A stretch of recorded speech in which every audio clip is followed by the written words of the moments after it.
በስመ አብ ወወልድ ወመንፈስ ቅዱስ አሐዱ አምላክ አሜን። እንኳን ለጻድቁ አባታችን አቡነ ሀብተ ማርያም ወርኃዊ መታሰቢያ በዓል በሰላም አደረሳችሁ አደረሰን። ከዚህ በመቀጠል የጻድቁ አባታችን የአቡነ ሀብተ ማርያምን ገድላቸውን እናሰማለን። እንደ አምላክ በሚሆን በአብ በወልድ በመንፈስ ቅዱስ ስም ታኅሳስ 26 ቀን የአቡነ ሀብተ ማርያም በዕለተ እሑድ ሰንበት የሚነበበውን ገድል እናሰማለን። ልመናው ክብሩ ከሁላችን ከሕዝበ ክርስቲያን ጋር ይሁን ለዘላለሙ አሜን። ከዚህም በኋላ ቀኝ ግራውን ፊት ኋላውን ትዕምርተ መስቀል እያማተበ ይጸልይ ጀመር። ያን ጊዜ ክብር ምስጋና ይግባውና ጌታችን ኢየሱስ ክርስቶስ ተገለጠልን።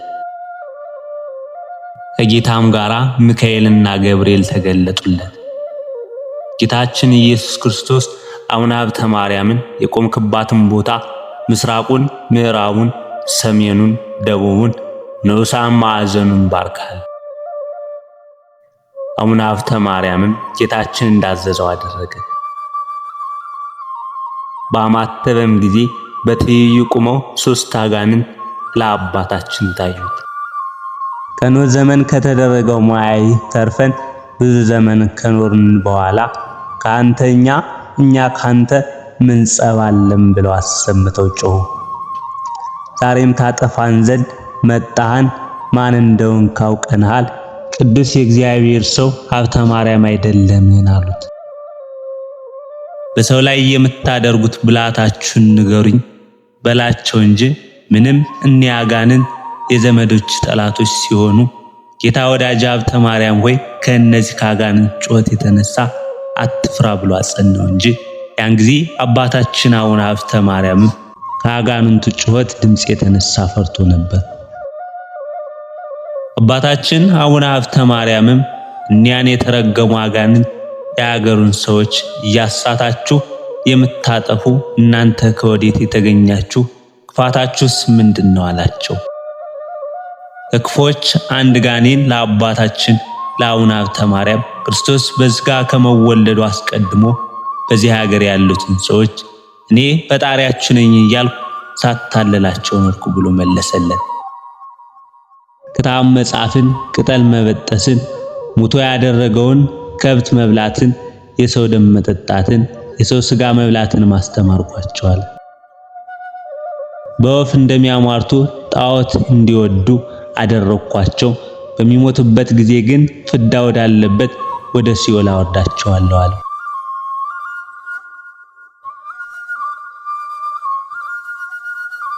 እንዲህም ባለ ሥራ ሳለው ክርስቶስ ተወለደና ከብዙ ዘመን በኋላ ተክለ ሃይማኖት የሚባል እንዳንተ ኃይለኛ ሰው መጥቶ ከኢየሱስ ክርስቶስ በቀር ለኔ እንዳይጋዙ ኃጢአታቸውን ደምስሶላቸው ከጥፋት ጥበብም ለይቶ አስተማራቸው።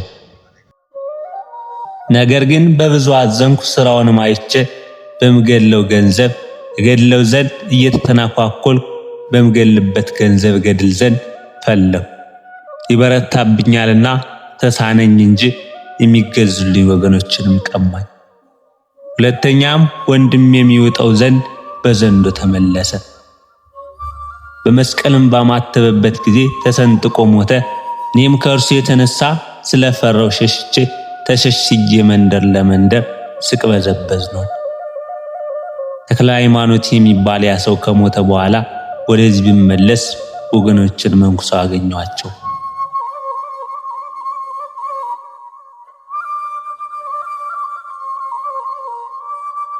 እጅግ አዝኛለሁና በብልሃት ያስታቸው ዘንድ እነሱን ታገል ዘንድ ጀመር።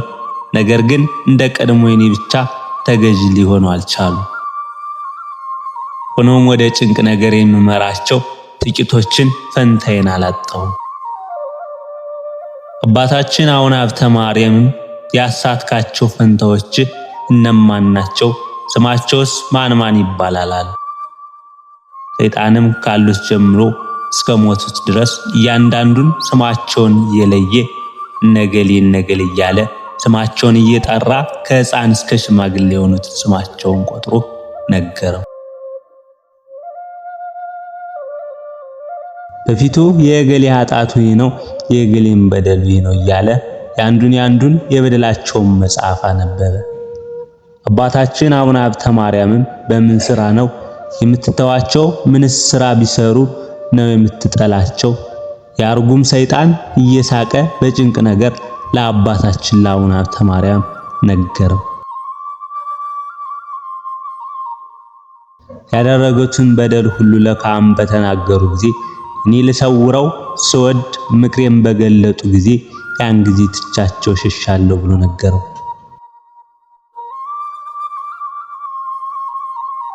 አባታችን አቡነ ሀብተ ማርያምም እኔስ በምን ታስተኛለህ አለው። የአርኩስ መንፈስም አንተስ ማሳተውና ስም በተጠራበት እንኳን መቅረብ አይቻለኝም ብሎ መለሰለት። ነገር ግን ከአንተ ተለይቼ ሄድ ዘንድ አሰናብተኝ አለው። ጌታችን ኢየሱስ ክርስቶስም አቡነ ሀብተ ማርያምን ብዙዎችን ቅዱሳን አስቷልና በክፋቱ አታሰናብተው፣ ከሰይጣን እግሩ በታች ያለውን መሬት ባር ያን ጊዜ ምድር አፏን ከፍታ ተዋጠው፣ ጽኑ ፍዳ ወዳለበት ወደ ሲኦልም ታወርደዋለህ።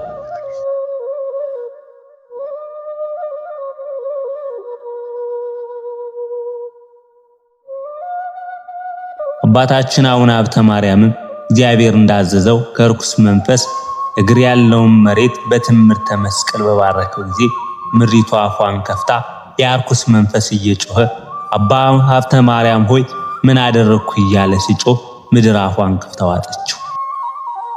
በዚህ ዓለም እንደርሱ ያለ ክፉ መዓዛ የሌለ ክፉ ሽታ ወጣ።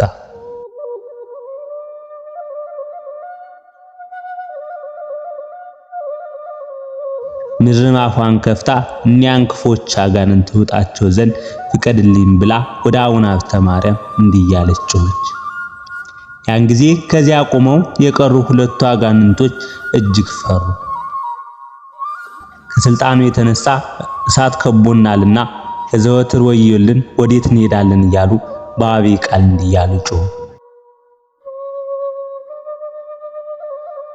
ከእርሱ አንዱ ክንፍ ያለው እባብ ሆኖ ወደ አየር በበረረ ጊዜ መላእክት በእሳት መንኮራኮር ቢቀጠቅጡት አፏን ወደ ከፈተች ምድር ወደቀና እንደ ጓደኛው ወደ ሲኦል ወረደ። የቀረው ሶስተኛው ግን አቡነ ሀብተ ማርያም ሆይ ያደረኩት ክፉ ነገር ሳይኖር ያለ ጊዜ እንዳታጠፋኝ በምታመልከው አምላክ አምይሃለሁ። እኔ በዚህ ወራት ነው ከዚህ ሀገር የደረስኩ። ሀገሬ ግን የነበርኩባት አንጾኪያ ናት። በልጄ በዲዮቅልጥያኖስ ልብ ውስጥ አድሬ በውስጧ ብዙ ጊዜ ሥራ የሰራውባት በመኳንንትም ሁሉ አድሬ በክርስቶስ ያመኑትን ክርስቲያኖችን የማጣላቸው በልጄ በዲዮስቅያኖስ አድሬ የምገላቸው እኔ ነኝ ብሎ ጮኸ።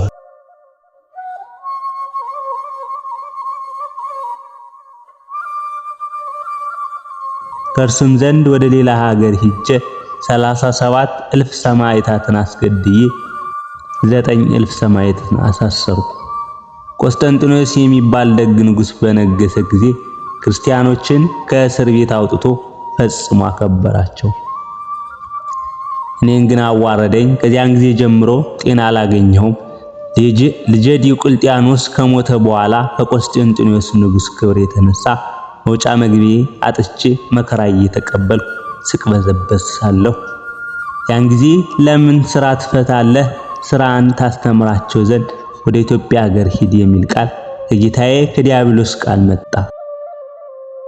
እንደምታየኝም ወደዚህ ሀገር መጣሁ። አሁንም እንዳየዋቸው ወንድሞቼ ዛሬ እንዳታጠፋኝ ስለ እግዚአብሔር ይቅር ብለህ ተወኝ። ይህ ሰው አስቀድሞ ከነበሩ ቅዱሳን ተለይቶ መከራ ጽንቶብኛልና ልጄ ዲዮቅልጥያኖስ ሆይ ታድነኝ ዘንድ ወዴት ሄድ እያለ አለቀሰ። ያን ጊዜ ጌታችን ኢየሱስ ክርስቶስ አቡነ ሀብተ ማርያምን በሚፈርድበት ገንዘብ የሚፈርድበት ጊዜ አልደረሰምና ይህንስ ተወው አለው።